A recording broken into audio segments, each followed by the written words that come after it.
Hi everybody! Did you know that banking for poor is one of the biggest and the most neglected obstacles in developing India?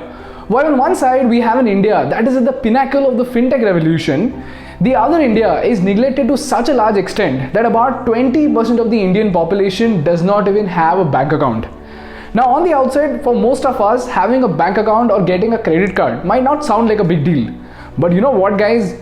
Credit is one of the miracles of economics that is so powerful that when done right, it can double the income of the poorest in the country. And as of today, it is being underutilized to such an extent that we might be bleeding billions of dollars in terms of the GDP of our country.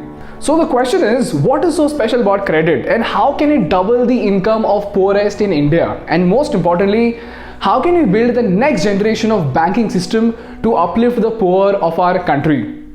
The first thing that we need to understand is that as we go down the economic strata, it is comparatively easier both in terms of time and money to increase your primary source of income. For example, let's take the case of Sita. Sita is a 19-year-old girl who studied up to 12th standard in a government school. Her father is a factory worker and her mother works as a maid. Her total family income is about 20,000 rupees per month with a saving of about 500 rupees. And that too, if there's a small festival or a function, the savings are close to nothing. And since her family might need savings anytime, they do not use a bank account and keep only cash. And Sita herself makes about 8,000 rupees a month. Now, in order to double her income, all she needs to do is learn English and take up soft skill training to get a job in a call center or work at a store like Domino's. And here's where she can comfortably make about 15,000 rupees per month. But in order to learn English, she has to invest 3,000 to 5,000 rupees into a great course, training and books. Now, considering her meager family savings, we all know that it's practically impossible that her family will agree to put in 1 year of savings into doing a course. So the only way left is to go to a moneylender who's going to charge her up to 85% in interest, making it all the more impossible.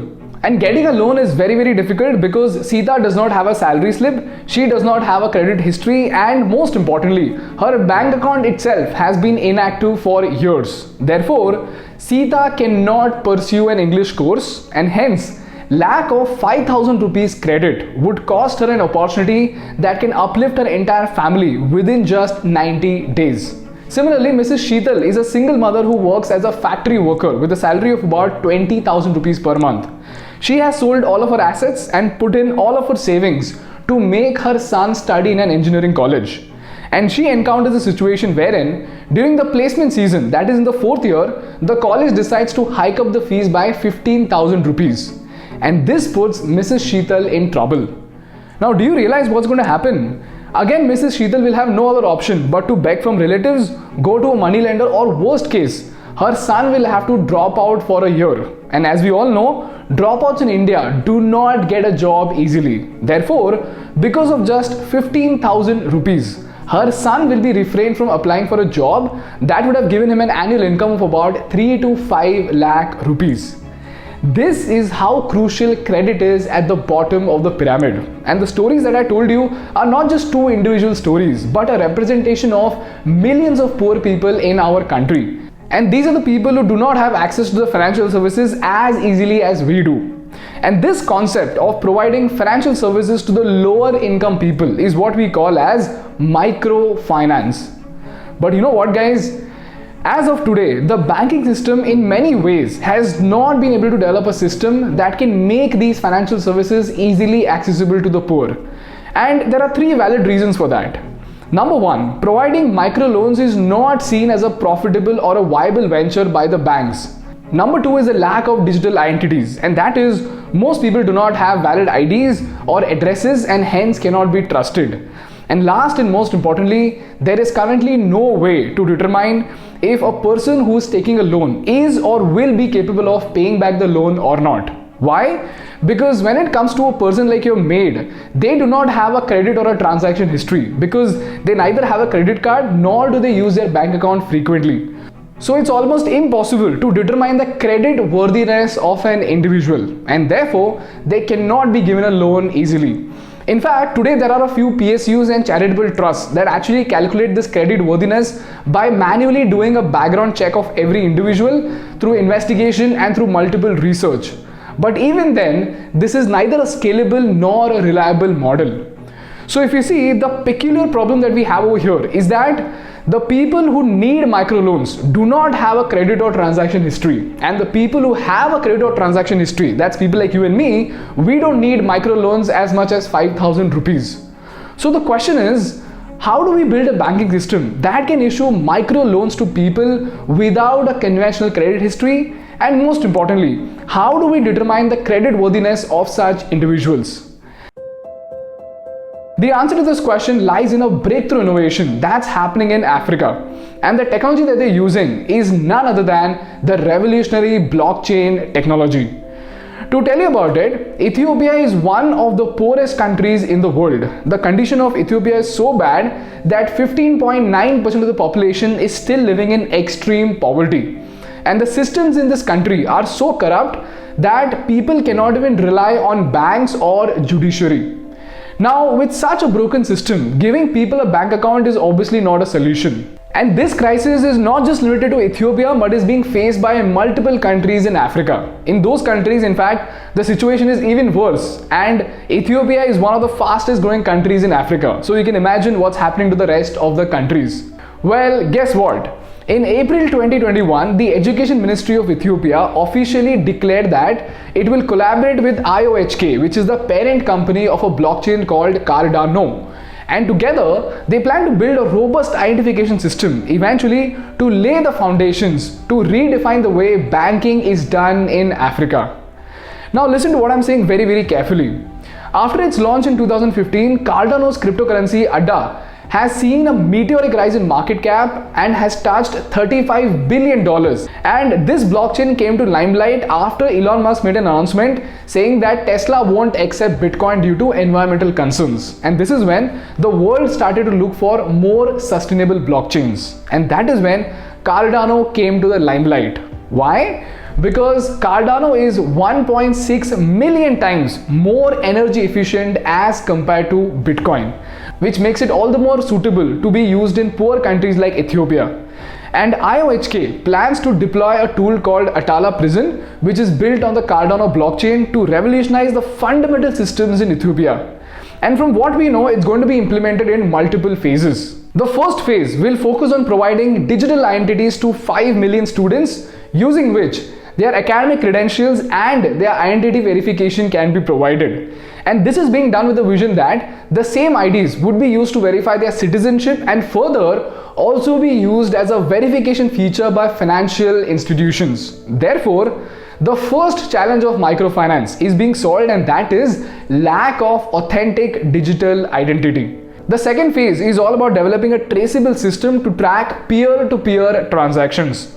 Now what this means is, since these people do not have a credit history, the blockchain will start computing the credibility of the person by looking at their day-to-day digital transactions. For example, let's say you're a mason working at a construction site. First of all, blockchain will enable you to make digital transactions by which you can buy, sell, borrow and lend money through your digital IDs. So if you borrow 500 rupees from your uncle and if you return it within 30 days, the system will understand that you have the capability to pay back 500 rupees in 30 days. So similarly, the system will note the simple data points that happens in your day-to-day transactions. For example, the system will know that you save 100 rupees per month consistently. It will also note that you pay your electricity bill on time, or if you're a person who never pays back the loan, the system will track that also and it will reduce your credibility accordingly.